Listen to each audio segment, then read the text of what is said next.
My daughter woke me up at 5 a.m. to make her morning coffee and prepare breakfast. She called me the maid. So the next day I woke her up at 4 a.m. and prepared a little surprise breakfast that she will never forget. Before we continue, please subscribe to the channel and let us know where you were listening in the comments. The pounding started somewhere inside a dream I'd already forgotten. 3 hard knocks, then 3 more, each one louder than the last. My eyes opened to darkness. The clock's green glow showed barely past 5. The knocking continued, not the polite tap of someone checking if you're awake, but the demanding hammer of someone who expects you to already be up. I swung my legs over the side of the bed, my body protesting. I'd been cooking until nearly 11 the night before. Coq au vin. Jane wanted it fancy, wanted it perfect for some photos she needed. My feet found the cold hardwood floor. "Dad, get up. I need coffee and breakfast now. I have an important meeting in an hour." Jane's voice came through the door, sharp as the knocking. I pulled on my robe and opened the door. She stood there in silk pajamas, the kind with hand-stitched seams that caught the hallway light like water. Her arms were crossed. Her expression held no apology. "Jane, I was cooking until late last night. Can this wait an hour?" Her eyes narrowed. "Dad, you live here for free. Do your job as the help, or find somewhere else to stay."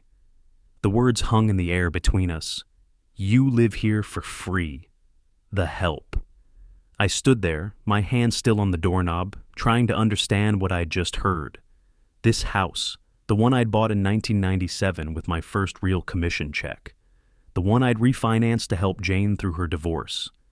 My house. But she'd already turned away, heading back to her room. The silk whispered against itself as she walked.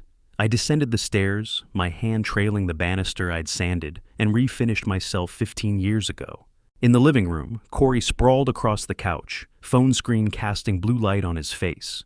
He didn't look up, didn't acknowledge my presence, just scrolled, his thumb moving in endless circles. The kitchen lights hurt my eyes when I flipped the switch. I moved through the familiar choreography: eggs from the refrigerator, butter from the dish, coffee beans from the freezer. My hands knew the work without thought. Crack 3 eggs, whisk until the yellow runs smooth, heat the pan until a drop of water skitters across the surface. While the butter melted, I tried to remember when this started. Jane's voice echoed in my memory. Just 2 or 3 months until we get back on our feet. That was spring, 2 years back. She'd lost her apartment lease, something about the landlord selling the building, needed a place to stay. Temporary, she'd said. I'd offered immediately. She was my daughter. Of course she could stay. The omelet pan, the same one I'd used every morning for months now. Hundreds of times, maybe thousands.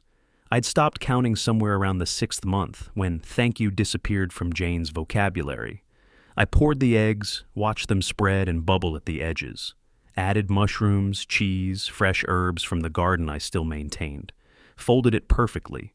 The way I'd learned from a cooking show I used to watch before my mornings became about serving breakfast before dawn. The coffee grinder screamed. I measured the grounds, started the machine. The smell filled the kitchen. Dark roast, the expensive kind Jane preferred.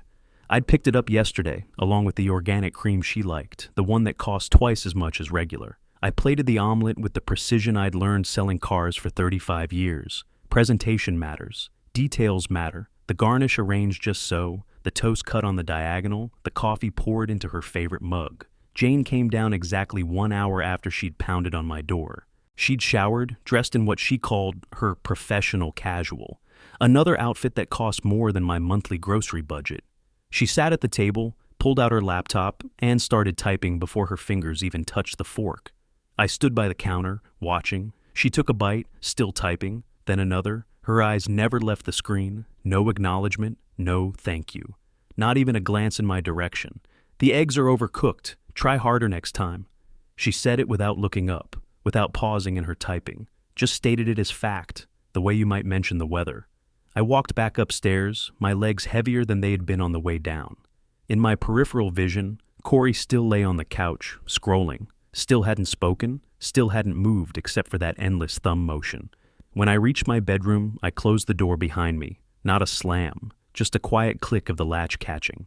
I sat on the edge of my bed and looked at my hands. They were steady. That surprised me. I expected them to shake, expected some visible sign of what had just fractured inside me. But they were steady, perfectly steady, and somewhere in my chest, something cold and clear was beginning to take shape. I climbed the stairs, feeling the carpet compress under each step. At the top, I closed my bedroom door, and the click of the latch sounded final. Absolute. I sat on the edge of my bed, the mattress sinking slightly under my weight. My hands still held warmth from cooking. Downstairs, Jane's keyboard clicked in rapid bursts, the important meeting, the one I'd been summoned to serve. I pulled my phone from the nightstand and opened the Notes app. Not to vent, not to complain, to calculate. 35 years selling cars had taught me one essential skill. Know the numbers. Always know exactly what you're dealing with. House value first. I'd refinanced 3 years ago when Jane's divorce got messy and she needed help with legal fees. The bank had appraised it at $485,000. I typed the number, watched it appear on the screen. Market rent next. I'd researched this when Jane first asked to stay.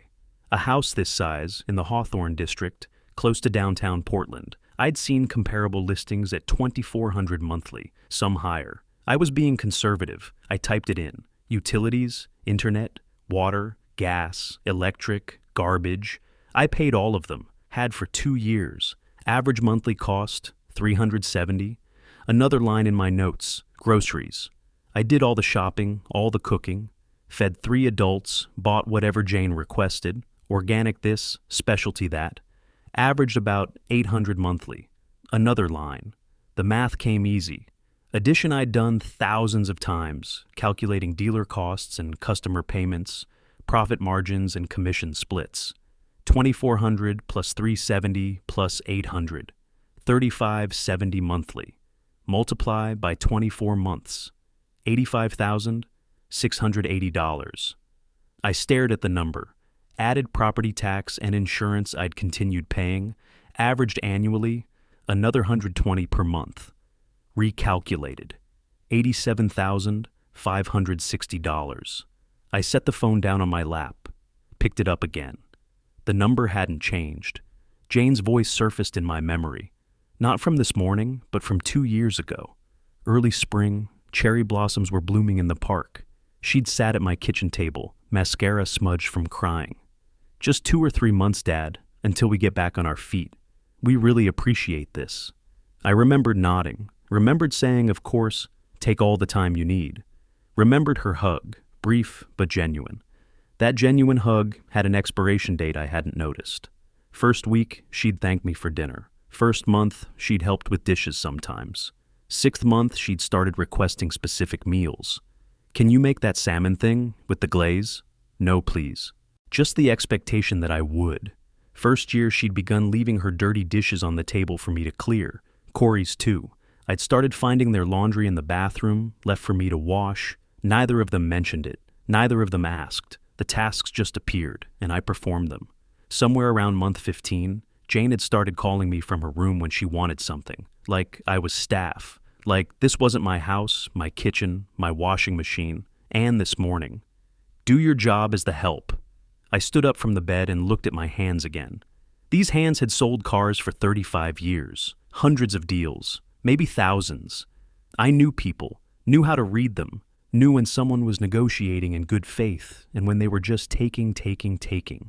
There had been a customer once, maybe 15 years back, wanted a luxury sedan, demanded discount after discount, free oil changes, free detailing, free winter tires, free floor mats. Every time I agreed to something, he'd ask for more, never satisfied, never intending to be satisfied, just testing how much he could extract. My sales manager had pulled me aside after the 4th visit. Don't negotiate with people who don't respect you, Emile. They'll take everything and blame you for being empty. I'd walked away from that deal. The customer had gone to another dealership, probably done the same thing to them. But you can't walk away from family. Can you? Hours passed. Afternoon light slanted through my bedroom window. I'd been sitting there, thinking, not moving except to adjust my position, when my back stiffened. Downstairs I heard Jane moving around, heard the refrigerator open and close. Dad, I'm hungry. Can you make that pasta thing with the mushrooms? And make enough for Corey. Her voice carried up the stairs, demanding, entitled. Before this morning, that tone would have sent me rushing down, apologetic for not anticipating her needs. Now, I felt something different, something cold, something clear. I walked downstairs, my footsteps deliberate on each step. Jane stood in the kitchen, phone in hand, scrolling. She glanced up when I entered. Something in my face made her pause mid-scroll. Her mouth opened, closed. Then she looked back at her phone. I pulled out the pasta, the mushrooms, the cream, started the water boiling, sliced the mushrooms with the precision I'd learned from years of watching cooking shows during rare free moments. My movements were exact, professional, but inside, I was planning. That night, I lay in bed staring at the ceiling, not tossing, not agonizing, just thinking. The house was silent except for the occasional creak of old wood settling. Through my wall, I heard Jane's television, some show with canned laughter. Deep into the night, the clock showed 3:30 when I finally sat up. The plan arrived complete. Not scattered pieces I'd have to assemble. Not a vague outline. A complete strategy, detailed and sequential, professional. 35 years of reading people, understanding leverage, structuring deals, knowing what customers valued, what they feared, what pressure made them sign on the dotted line. All of it, every skill I'd honed, suddenly focused on a single purpose. Not revenge, correction. Jane and Corey valued comfort, valued service, valued the appearance of success without the work required to maintain it. They feared inconvenience, feared exposure, feared having to actually function without someone managing every detail of their lives. The first step was clear, crystal clear. Show them what servitude actually feels like. Then document everything, then present the bill. I set my alarm for early, before dawn, then lay back down.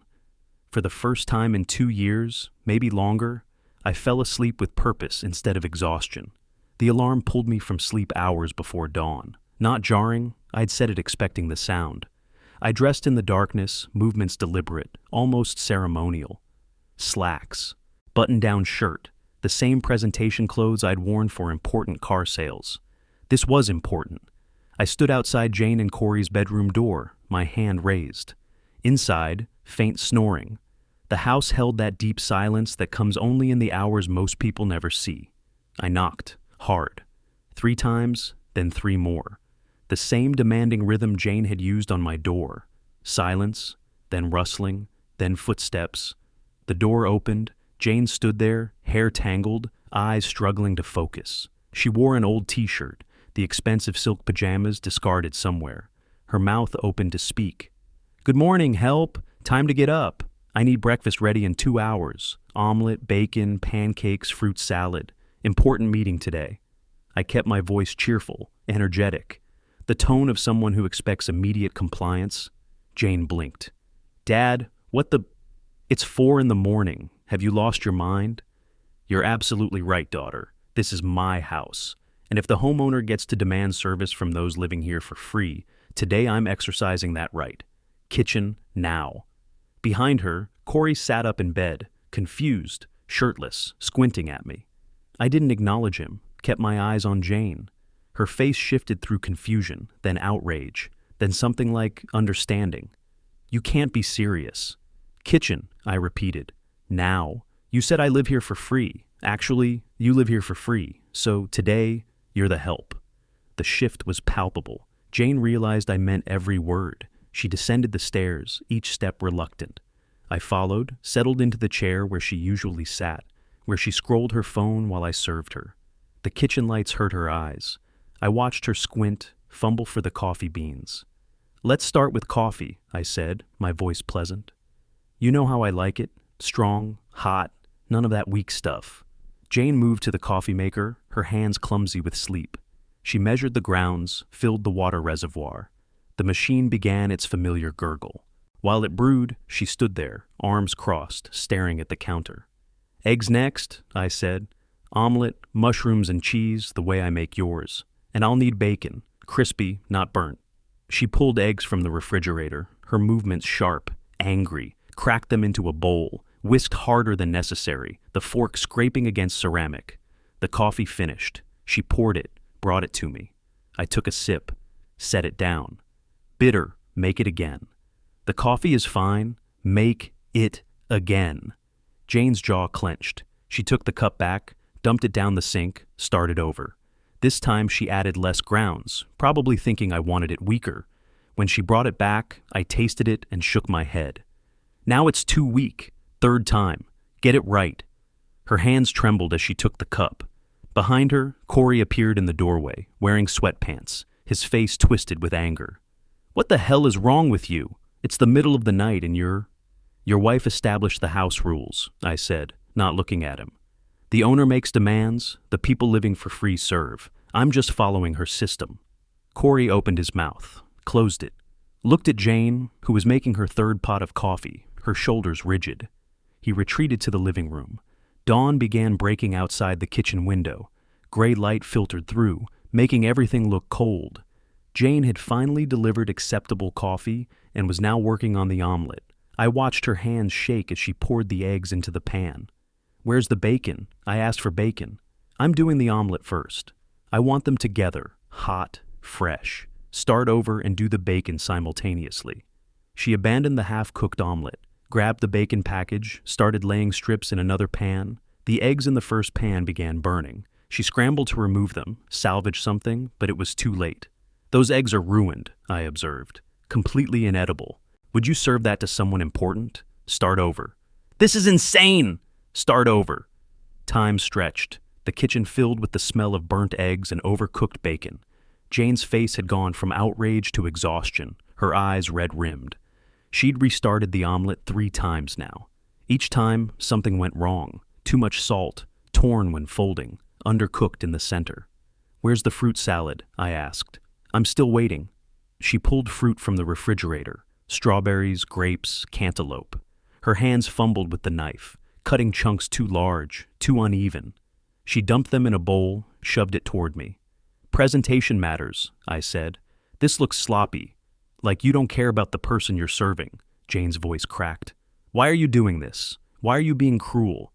I let the cheerfulness drop from my voice, looked at her directly. Now you know what I've felt 600 mornings in a row. Remember this feeling. I stood, picked up my car keys from the counter. The omelet she'd finally managed to complete sat on the table, adequate but imperfect. I hadn't touched it. Jane stood there trembling, not from cold, from exhaustion and fury and something else. Shame, maybe. Recognition. Her face crumpled, but whether from pain or rage, I couldn't tell and didn't care.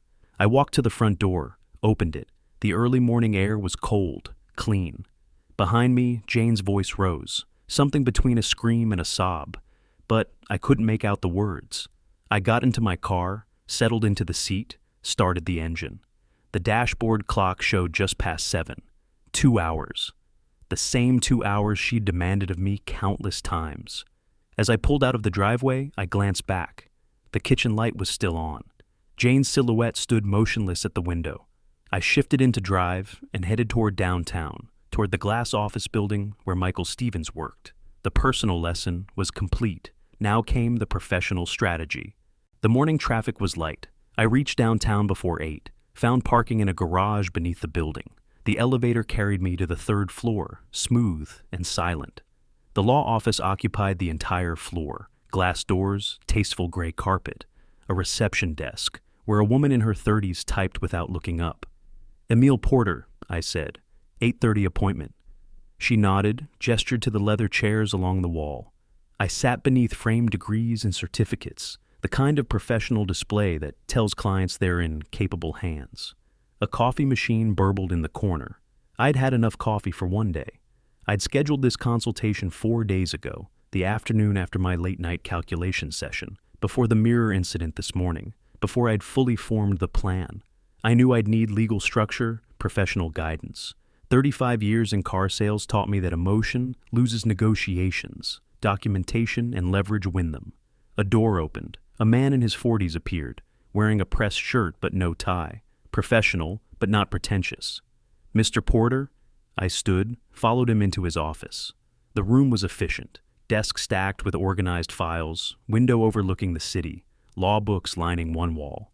Michael Stevens settled behind his desk, gestured for me to sit across from him. Thanks for seeing me, I said. You mentioned a tenant issue on the phone. Walk me through it. I explained the situation the way I'd pitch a car deal, Facts first, emotion removed, adult daughter and son-in-law, my house, 2 years of residence, no lease, no payment, no rental agreement, increasing demands for service, exploitation disguised as family assistance. Stevens took notes on a legal pad, his handwriting rapid and precise. He asked questions that surprised me with their specificity. Do they receive mail at your address? Yes. They changed their mailing address about 6 months in. Driver's licenses, updated to your address.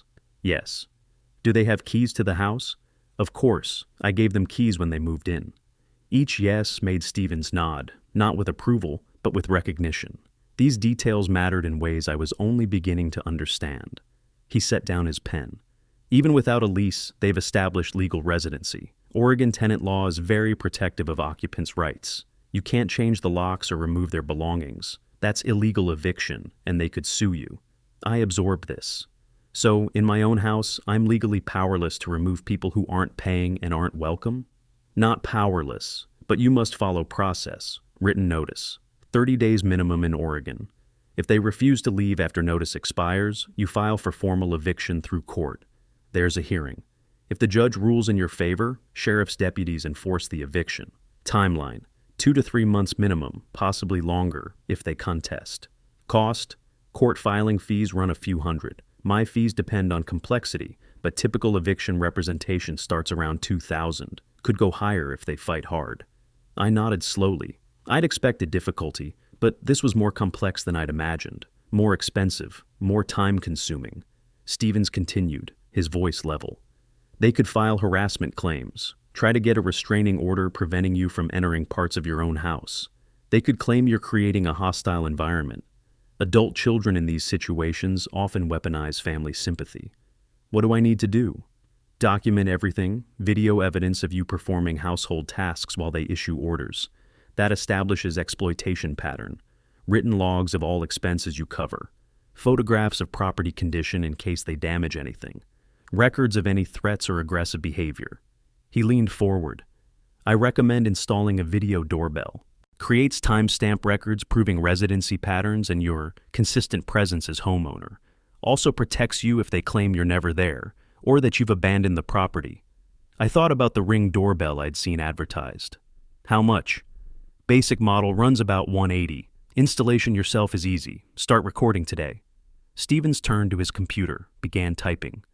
I'm drafting a formal notice right now. We'll give them 3 clear options. His fingers moved across the keyboard while he spoke.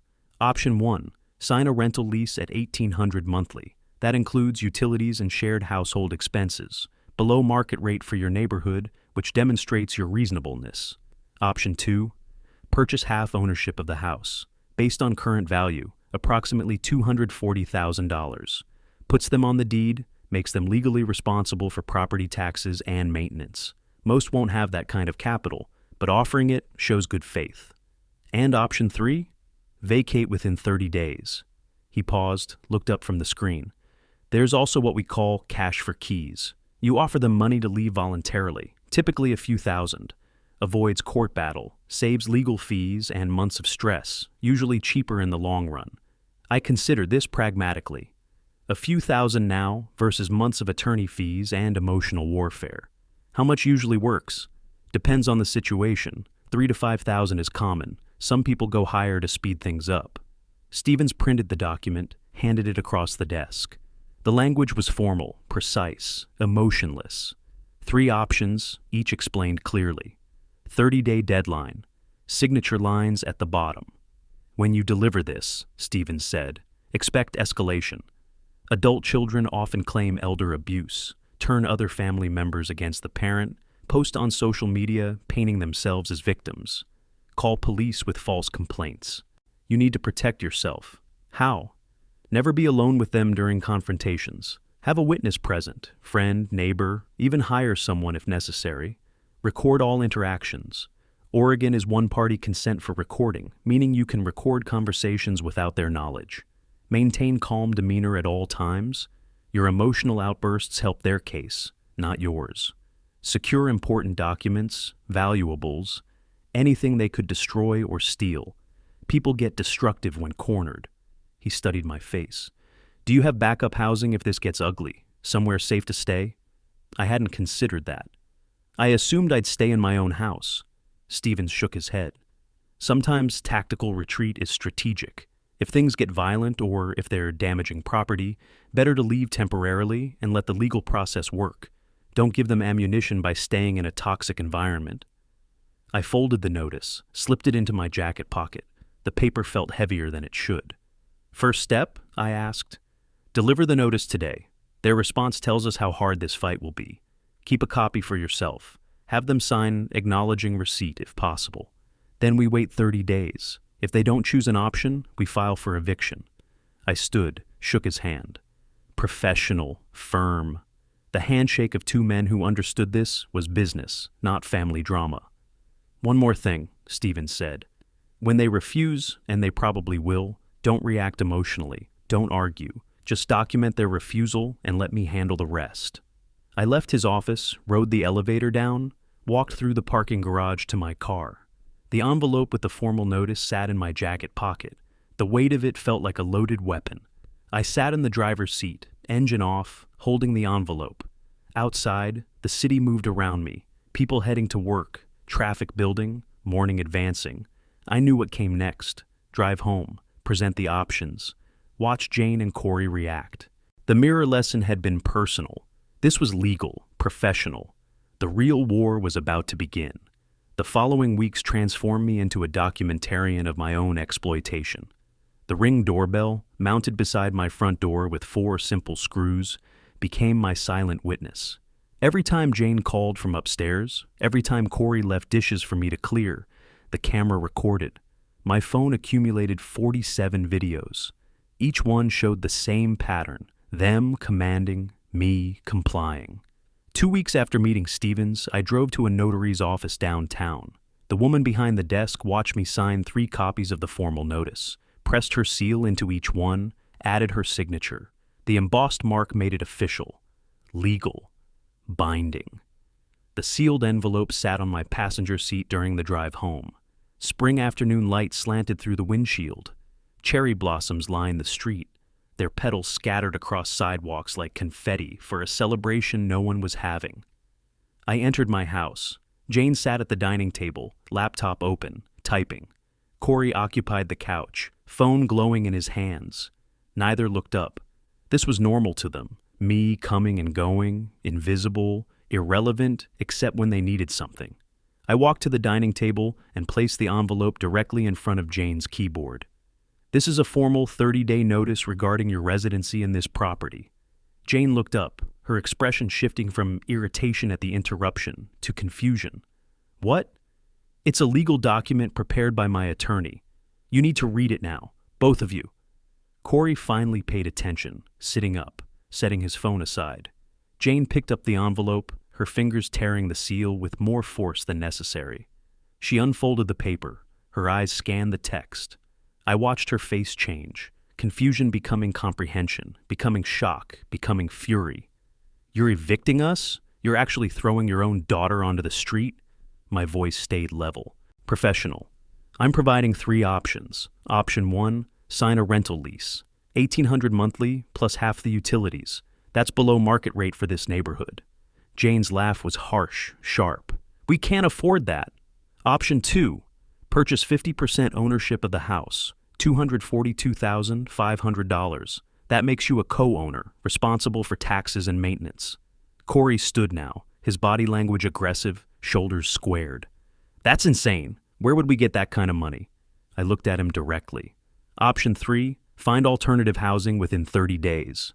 The room went silent except for the hum of the refrigerator, the distant sound of traffic outside. Corey tried a different approach. Intimidation. You know what this makes you look like? A cruel father abandoning family in need? I'll make sure everyone knows, your friends, your neighbors, social media. Everyone will see what kind of person you really are.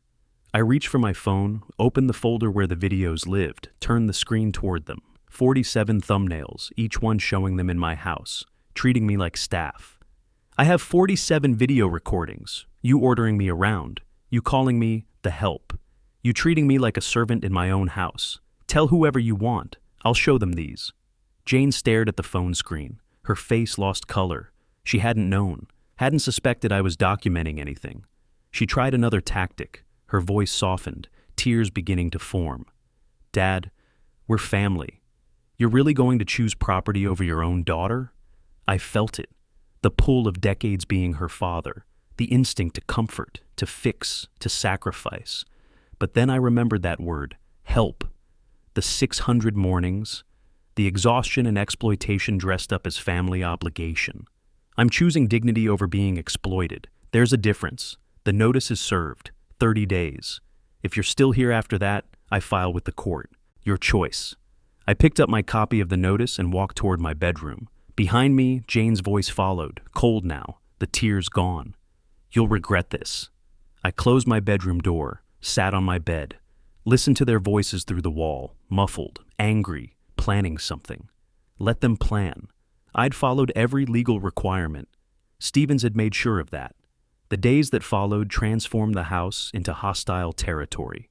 Jane and Corey stopped all pretense of civility.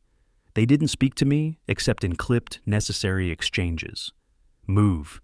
I need that. You're in my way. They occupied common spaces deliberately when I needed them. I wanted to make dinner. Jane sprawled across the kitchen table with papers everywhere. I wanted to watch evening news. Corey took over the living room television with violent video games, volume high.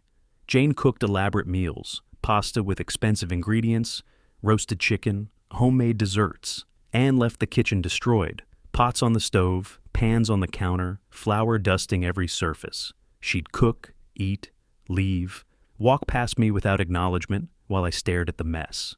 Corey played music late at night, heavy bass that vibrated through the walls. When I knocked to ask him to lower it, he'd turn it down for 10 minutes, then raise it again. But they didn't leave, didn't acknowledge the deadline, didn't mention finding apartments or signing leases or purchasing ownership. They were calling my bluff, waiting for me to surrender, to say I didn't mean it, to beg them to stay and go back to the way things were. When the deadline arrived, 30 days exactly, I woke to find Jane's door still closed, Corey's car still in the driveway. The house was quiet, defiant in its stillness. I sat at my kitchen table with my coffee and picked up my phone, scrolled to Stevens' office number. The phone rang twice before the receptionist answered. Professional, efficient. Michael Stevens' office. This is Emil Porter. I need to speak with Mr. Stevens about filing the eviction. One moment, please. The hold music was classical, calm. I looked down the hallway toward their closed door. They thought they'd won by waiting me out. Thought I'd choose peace over principle, comfort over consequence. They were about to learn otherwise. Stevens confirmed the next steps during that phone call.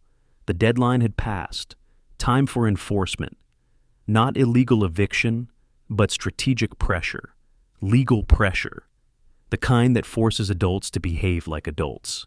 The next morning, I sat at my laptop in the kitchen, early light filtering through the window. I logged into the internet provider account. My name, my credit card, my contract. Navigated to service management. Clicked suspend service. The confirmation screen asked if I was sure. I clicked yes. The house Wi-Fi died. Within 15 minutes, Corey emerged from the bedroom, phone in hand, frustration evident in every movement. He jabbed at his screen, walked through different rooms checking for signal. Internet's down. I sipped my coffee, didn't look up from my newspaper. No, it's disconnected. That was my service contract. I canceled it. He stared. You can't do that. We need internet for work. You're welcome to set up your own service. The account options are available from any provider. Setup usually takes 3 to 5 business days. His face reddened. His mouth opened, closed. He wanted to argue, but couldn't find the angle. I returned to my newspaper. He stormed back to the bedroom. First pressure point applied. By midday, I'd made other changes. I installed a simple combination lock on the refrigerator. Not the whole thing, just the shelves containing my groceries. The eggs I bought, the cheese, the vegetables, the leftovers from my meals. I boxed up my pantry items, pasta, rice, canned goods, coffee, and moved them to my bedroom closet. Jane discovered this when looking for lunch ingredients. She found the lock, tried to open it, couldn't. She found me in the living room, reading. You locked the food? Are you serious right now? I didn't look up from my book. I locked my food. You're adults with income. Buy your own groceries. Her voice rose, sharp with disbelief. This is cruelty. This is abuse. I finally looked at her.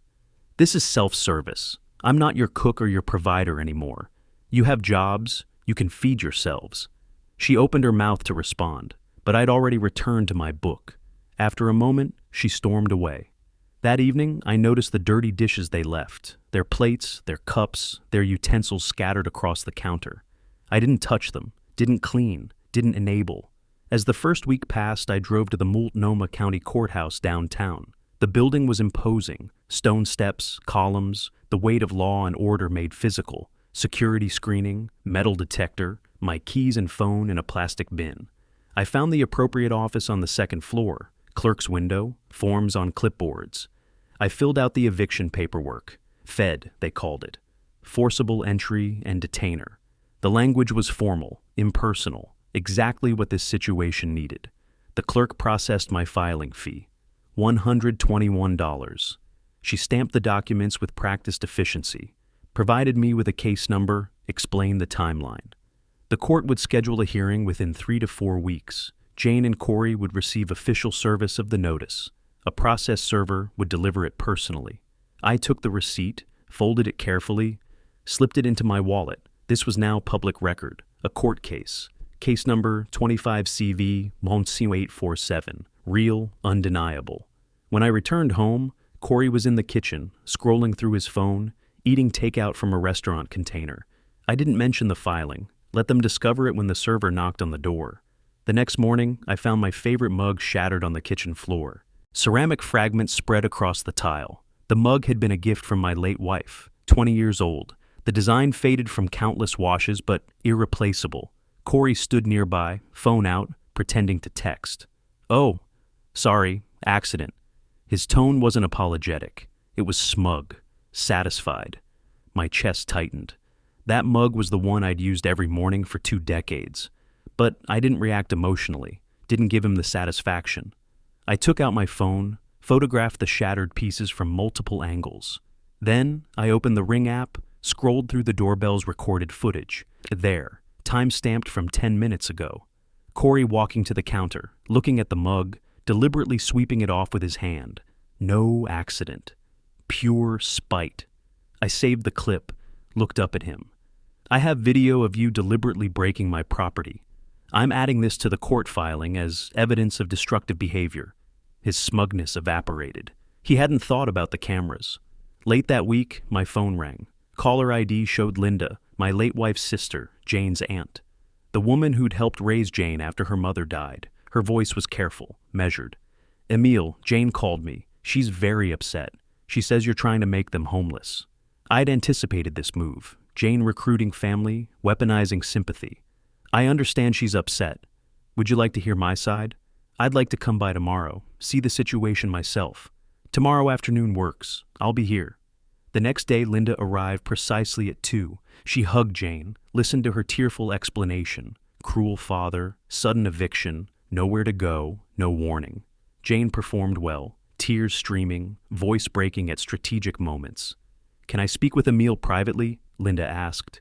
In the kitchen, with the door closed, I showed her my phone, the videos, Jane ordering me around, calling me help. Corey ignoring me completely. The exploitation pattern documented across weeks. Then I showed her the financial calculations. $87,560 over 24 months. The formal notice with 3 reasonable options. Their refusal to choose any of them. Linda's face changed as she watched. The sympathy shifted, redirected. After she left, Jane waited in the living room, expectant, confident that her aunt would take her side, would convince me to stop this legal nonsense. Linda hugged her again, held her shoulders. "Honey, your father has been more than fair. You've had 2 years of free housing in a home worth $500,000. You need to find your own place." Jane's face crumbled, but not with sadness, with fury at the betrayal. Her final family ally had just switched sides. Linda left. Jane stood in the driveway, watching the car disappear. I observed from the kitchen window. When Jane turned back toward the house, her face no longer showed tears, just cold calculation. She walked past me without speaking. Down the hall. Her door closed with deliberate softness, more threatening than a slam. I picked up the courthouse receipt from the counter. Case number 25CV 90847. The hearing notice would arrive within days. The legal machinery was in motion, indifferent to emotion, responsive only to procedure. I moved to the calendar on the wall, marked nothing. The system would work on its own timeline. The hearing date finally arrived on a Tuesday morning as spring turned to summer. I drove downtown through familiar streets, found parking in the same garage I'd used when meeting Stevens the first time. The courthouse steps felt steeper than I remembered, or maybe the weight of what was coming made them feel that way. Stevens met me in the lobby, brief handshake. He wore a different tie than last time, navy with thin silver stripes, professional armor. "You have everything?" I patted the folder under my arm, bank statements, videos, the notarized notice, photographs of Corey's deliberate destruction, 2 years of exploitation reduced to organized tabs. The elevator took us to the 3rd floor. The hallway outside the courtroom had wooden benches, other people waiting for their cases, conversations in low voices. The institutional smell of old buildings, floor polish and recycled air, and the accumulated anxiety of thousands of disputes. We sat. Stevens reviewed key points quietly, his voice a murmur only I could hear. Down the hall, a door opened. Jane and Corey appeared, no attorney with them. Their faces were tight, stressed. Jane wore a conservative dress, probably chosen to look sympathetic. Corey had actually shaved, put on slacks and a button-down shirt. Costumes for their performance. The bailiff called our case number. Stevens stood first. I followed him through the courtroom door. The room was smaller than I expected, not like courtroom dramas on television. No jury box, no gallery of spectators. Just wood paneling, the judge's bench elevated at the front. A court reporter at her station with her silent keyboard. Fluorescent lights that made everything look slightly washed out. I took my seat at the plaintiff's table. Stevens settled beside me, opening his briefcase with practiced economy. Across the aisle, Jane and Corey sat at the defendant's table, the empty chair beside them, conspicuous in its absence of legal representation. "All rise." The judge entered. A woman in her 50s, reading glasses on a chain around her neck, expression neutral and professional. She settled into her chair, reviewed the file before her briefly. "This is a forcible entry and detainer action. Porter versus Porter, Hunter and Hunter." She looked up. "Mr. Porter, you're represented by counsel. Defendants, you're appearing pro se?" Jane nodded. Her confidence from the hallway had already started cracking. The judge gestured toward Jane. "Mrs. Hunter, you may present your position." Jane stood. Her voice wavered exactly the right amount. Practiced vulnerability. "Your Honor, this is my father. We've been living in his house for 2 years because we needed help after a difficult period. Now he's trying to throw us out, his own family, onto the streets with nowhere to go." Her voice broke convincingly. Beside her, Corey added his part. "We're not causing any problems. We're just trying to survive. Family should help family." The judge listened without visible reaction, took notes with a pen that made small scratching sounds on paper. I watched Jane perform, the same manipulation she'd used on me for 24 months. But courtrooms don't run on emotion. They run on evidence. "Counselor?" The judge turned to Stevens. He stood, calm and methodical. When he spoke, his voice carried professional authority without arrogance. "Your Honor, the respondents claim family hardship, but the evidence tells a different story. No rental agreement exists between the parties. No payment of any kind has been made." He slid Emil's bank records across to the clerk, who passed them to the judge. Mr. Porter provided formal written notice with 3 reasonable alternatives: market rate rental agreement, option to purchase partial ownership, or voluntary departure. The notice was properly served and notarized. He entered the notice as evidence. The judge examined it, the notary seal visible even from where I sat. The notice was ignored. The respondents refused to vacate, refused to pay rent, refused to negotiate in good faith. Then the videos. Stevens had selected 3 clips, loaded them onto a thumb drive the court reporter inserted into the display system. The screen on the wall flickered to life. First clip. Jane calling from upstairs, her voice sharp. "Dad, I need breakfast. Make that omelet thing with the mushrooms." The camera showed me climbing the stairs, exhausted. Second clip. Jane gesturing around the living room, phone to her ear, talking to someone. "Yeah, my place is perfect for that. Plenty of room? My house. She called it her place.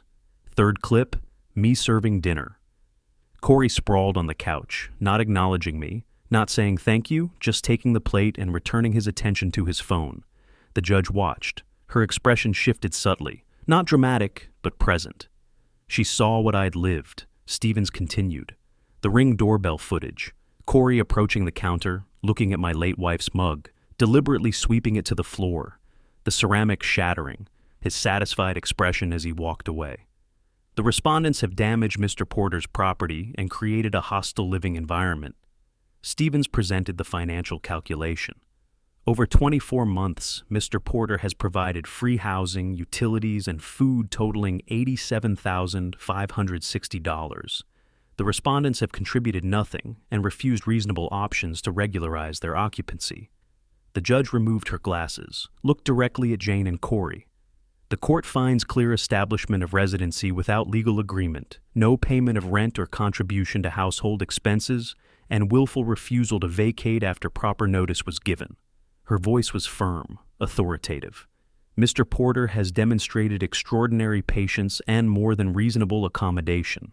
She turned to me briefly, something like acknowledgement in her eyes. Then back to Jane and Corey. The defendants will vacate the property no later than June 30th, or the sheriff will execute a writ of restitution and forcibly remove you and your possessions. This hearing is concluded. The gavel fell. The sound was final, absolute. Jane's face crumpled. She opened her mouth to speak, but the judge was already gathering papers, already moving to the next case. Corey stood frozen, the reality settling over him. Stevens gathered his documents efficiently. "Clean victory," he murmured. We left through the side door. In the hallway, Jane stood against the wall, crying. Real tears this time, not performed ones. Corey stood beside her, his face blank with shock. I walked past them toward the elevator. Didn't stop, didn't gloat. Just walked. The legal system had spoken. The rest was execution. That evening, when I returned home, the house felt different. Still occupied, but legally mine again. The judge's words had shifted something fundamental in the air. Jane emerged from her room for dinner, silent, eyes red from crying. I prepared my own meal, pasta, simple, just for one. She stood in the kitchen doorway, watching. The silence stretched between us like a physical thing. I spoke casually, not looking at her.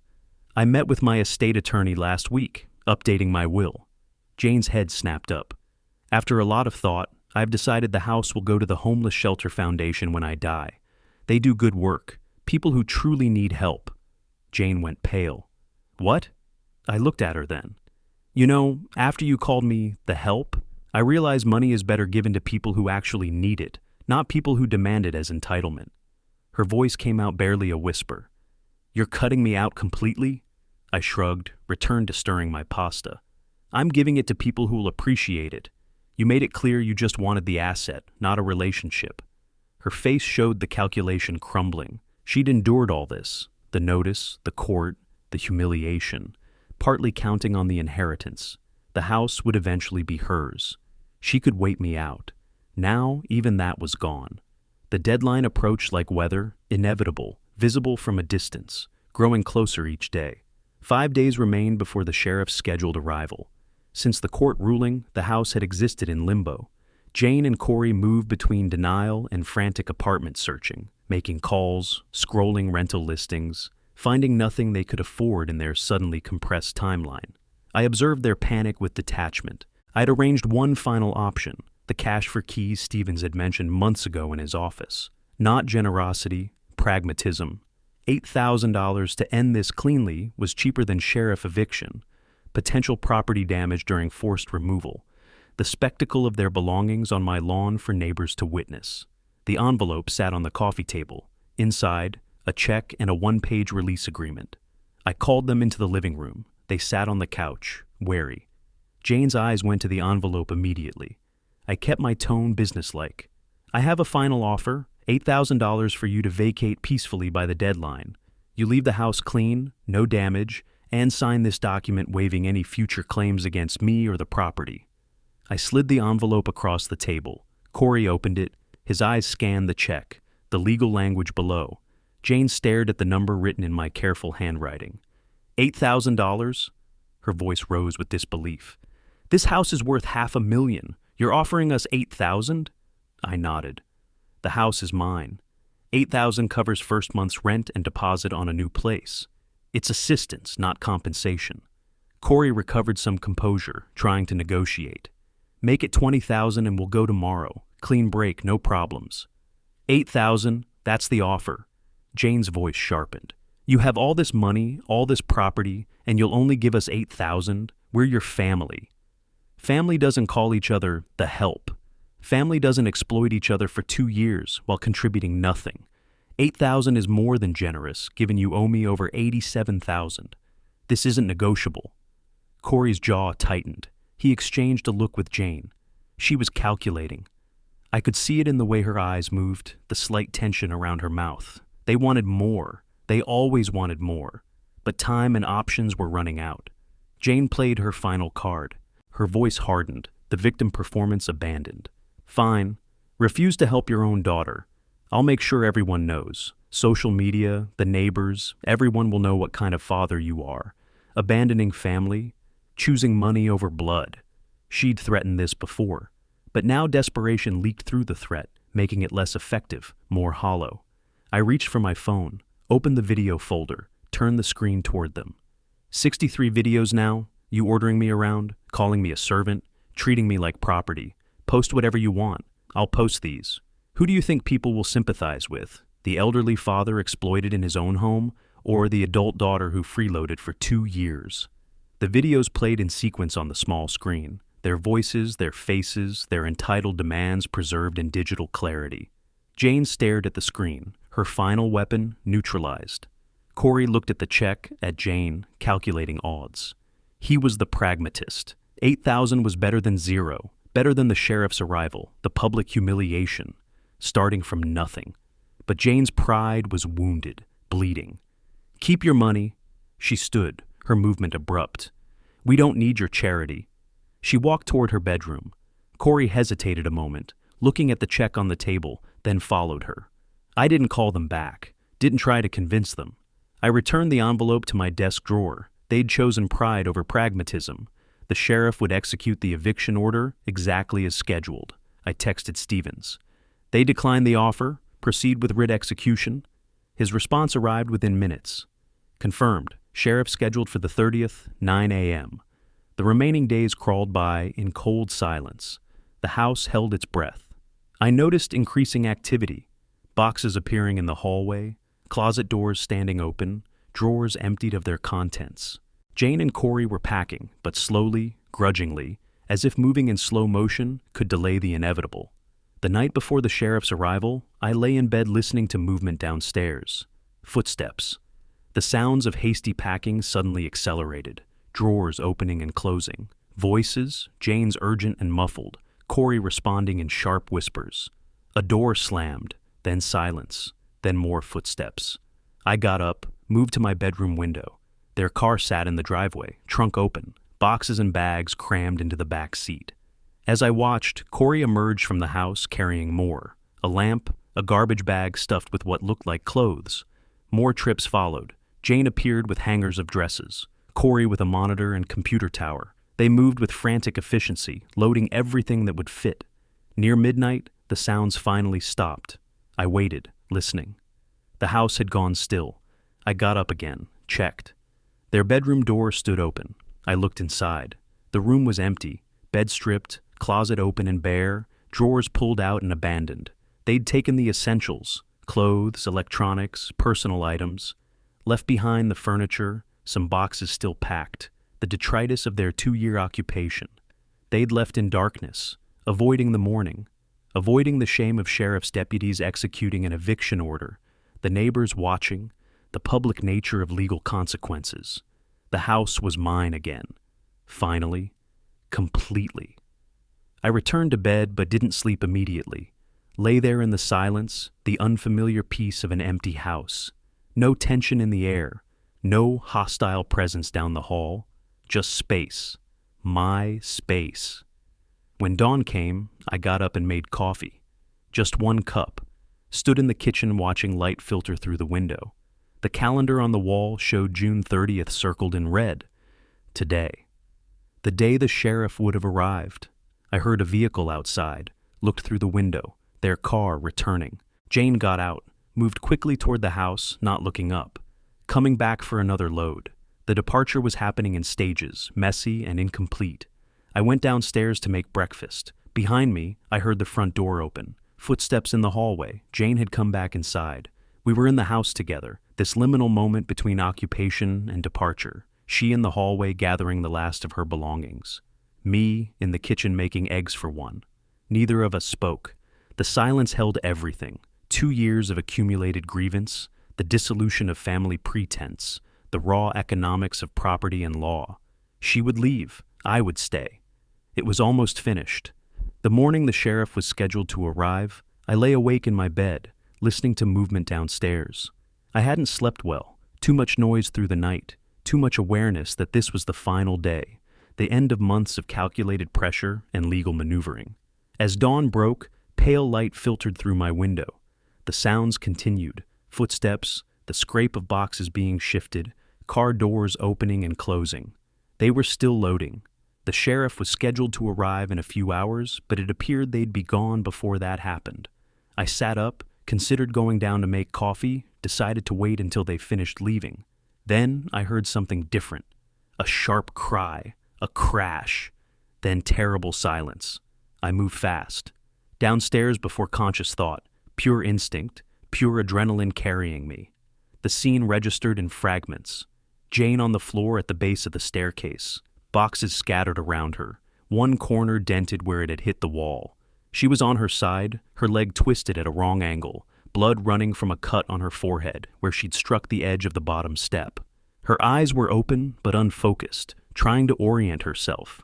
Corey stood frozen at the top of the stairs, box still in his hands, his face white as paper. I dropped to my knees beside Jane. All the anger, the cold strategy, the months of calculated pressure, the documentation and court filings and economic warfare, gone, vanished. This was my daughter, the girl I'd taught to ride a bicycle, who'd fallen asleep on my shoulder during long car rides when she was small, who I'd loved for 36 years. Call 911 now. My voice cut through Corey's shock. He fumbled with his phone, nearly dropped it. I assessed Jane, basic first aid my late wife had insisted I learn decades ago, when she was still alive and nursing, and determined I'd know how to help in emergencies. Jane was breathing, conscious, if confused. The head wound bled heavily, but head wounds always did. Her ankle was already swelling, visible even through her sock. "Jane, stay still. Don't move your head." She tried to speak. Words came out slurred, disconnected, possible concussion. I grabbed a clean kitchen towel from the counter, applied gentle pressure to the forehead wound. My hands were steady despite the fear coursing through me, despite the terrible what-ifs flooding my mind. Corey's voice in the background, shaking. "We need an ambulance. My wife fell down the stairs. She hit her head. There's blood." He gave the address, his words tumbling over each other. The wait felt eternal, minutes stretched impossibly long. I kept talking to Jane, keeping her alert, keeping her present. "Stay with me, look at my eyes. What's your name? Tell me what day it is." She answered, sometimes correctly, sometimes confused. "Thursday." "No, Wednesday." Her name. My name. Yes, she knew where she was. Corey had come downstairs, hovering uselessly nearby, his hands opening and closing without purpose. Then, sirens. Approaching, stopping outside.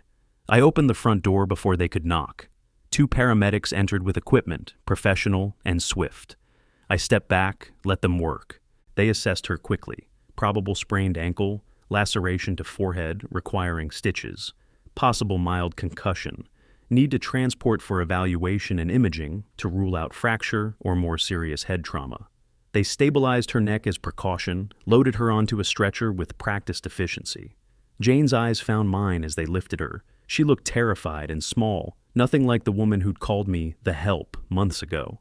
Nothing like the entitled daughter who demanded breakfast before dawn. "Dad!" Her voice was a child's voice. "I'm following right behind you," I told her. I rode in my own car, following the ambulance through city streets. They ran red lights. I followed in their wake. The hospital complex appeared. Legacy Emmanuel Medical Center, large and modern. The emergency entrance already busy despite the early hour.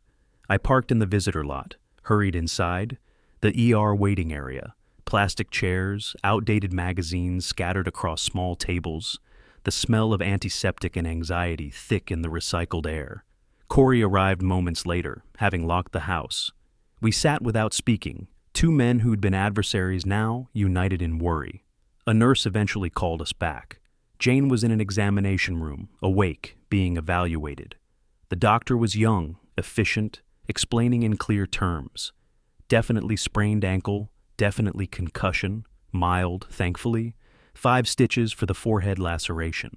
They needed to keep her for observation for several hours, standard protocol for head injuries.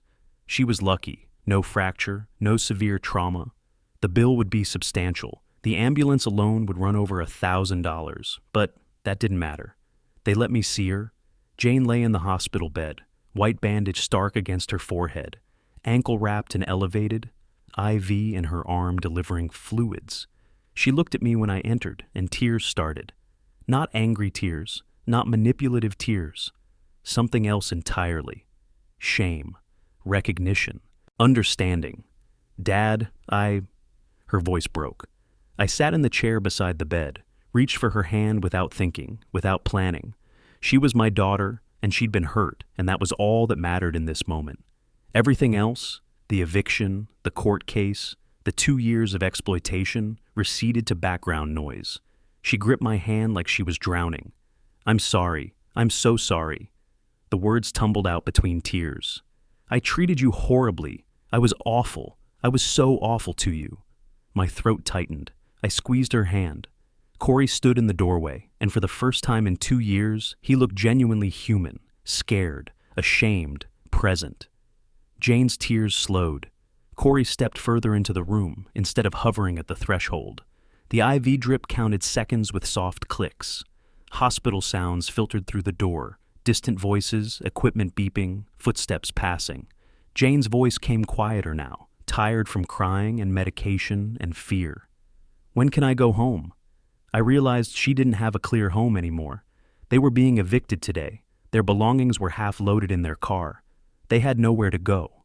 I looked at my daughter, bandaged, vulnerable, finally, genuinely remorseful, and felt something fundamental shift inside me. The strategy was over. The war was done. Whatever came next would be different.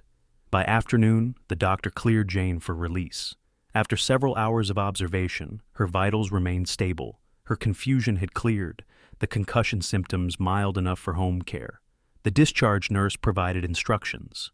Rest, ice for the ankle, watch for worsening headache or nausea, follow up in 1 week.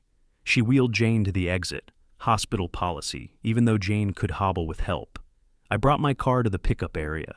Corey loaded Jane's few belongings, her purse, the clothes she'd been wearing, now in a plastic bag. As I helped Jane into the passenger seat, careful of her ankle, Corey asked the question hovering unspoken between us. Where should we go? Their apartment search hadn't produced results. Their belongings were still at my house. The sheriff never came. I'd called and canceled the eviction execution this morning from the hospital waiting room. I didn't answer immediately, focused on settling Jane, adjusting her seatbelt so it didn't press on the bandage. Then, the house. You're coming back to the house. The drive was quiet. Jane dozed against the window, pain medication making her drowsy. I navigated familiar streets, returned to the neighborhood, pulled into my driveway. The house looked the same, boxes still visible through windows, evidence of interrupted moving, frozen mid-departure.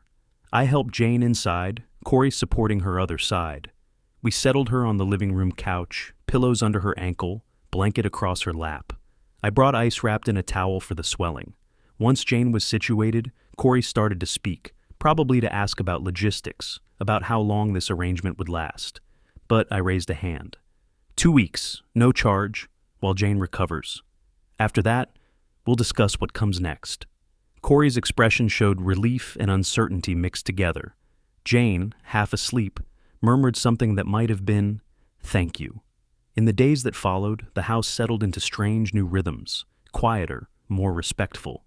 Jane, confined to the couch with her injuries, had time to think. I noticed she watched me differently now, not calculating what she could extract, not entitled to my service, but observant in a new way. On the third evening, I brought her tea.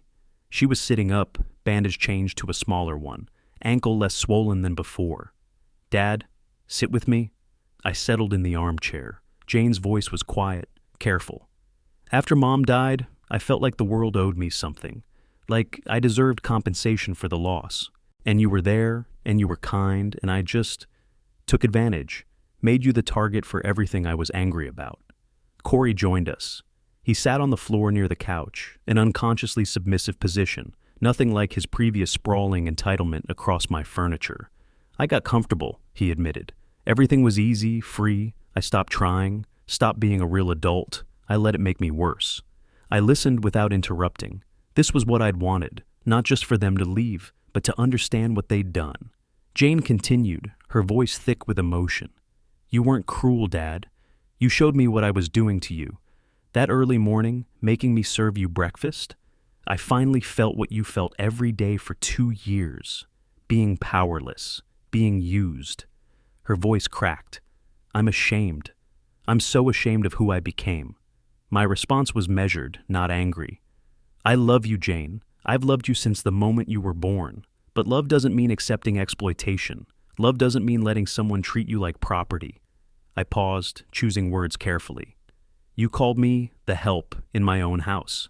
You took my kindness and twisted it into servitude. I had to show you, not to hurt you, but because you wouldn't have understood any other way." Jane nodded, tears on her cheeks again. "I didn't enjoy any of it," I continued. "The legal process, the pressure tactics, none of it gave me satisfaction. But I needed my dignity back, and you needed to learn that family doesn't mean unlimited access to someone's resources and patience." By mid-July, when Jane could walk without help, they were ready to leave. I had helped them find an apartment, modest, in Gresham, affordable on their combined income. $1,650 monthly, they could manage it themselves. The day they moved, I helped carry boxes despite Corey's protests that he could manage. The atmosphere was different, no hostility, no resentment, something resembling respect. Once they were settled in the new place, a pattern emerged. Jane called weekly, asked if she could visit. Sometimes we had dinner together, casual, comfortable. I cooked, but now they helped. Now they thanked me. Now they brought wine or dessert or flowers for the table. As summer wound down, Jane visited for coffee one morning in late August. We sat at my kitchen table, the same table where she'd once scrolled her phone while I served her breakfast without acknowledgement. "I understand now why Mom loved you so much," she said. "You're kind, but you're not weak. You know the difference." I smiled, the first genuine smile in months. Something warm and real that hadn't been available to me during the Cold War, during the strategy and documentation and legal maneuvering. "I just protected my dignity," I said. "Everyone should do that." Jane smiled back, reached across the table to squeeze my hand. Outside the kitchen window, morning light filtered through the trees in my yard. 2 coffee cups sat between us. The house was peaceful. The relationship was rebuilt on healthy terms. I'd won everything that mattered, not just the legal victory, but the personal one. My daughter understood. My home was mine. My dignity was intact. And the love, which had never truly died, had found its way back through boundaries and consequences and the hard work of real change. If you like this story, please like this video, subscribe to the channel, and share your impressions of this story in the comments. To listen to the next story, click on the box on the left. Thank you for watching.